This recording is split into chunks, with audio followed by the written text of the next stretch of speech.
Ako si udržať rovnováhu v živote? A ako vytvárať balans medzi strasťami a radosťami? Začnite tým, že budete poznať zoznam svojich nabíjačiek.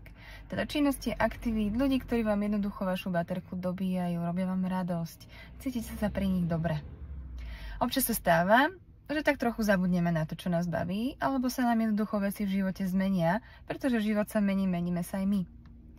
Vtedy je fajn si dovoliť vykročiť na tzv. Tréningové ihrisko a jednoducho skúsiť niečo úplne nové, čo by vás mohlo naplňať, čo by vás mohlo baviť. Častokrát sú to také tie šialené myšlienky toho, že možno by som teraz začala behávať, možno by som teraz začala chodiť na divadelný krúžok, alebo čokoľvek iné. Tak niekedy počúvajte tento svoj vnútorný hlas, nech znie akokoľvek šialene a choďte jednoducho vyskúšať niečo nové pre vás. A len si sledujte, ako sa v tejto činnosti a aktivite budete cítiť. Či je to príjemné, alebo nie. Ako sa budete cítiť po nej, vyskúšajte ju viackrát a sami uvidíte, či sa to pre vás stane vašou novou nabíjačkou a činnosťou, ktorá vám jednoducho v živote robí dobre.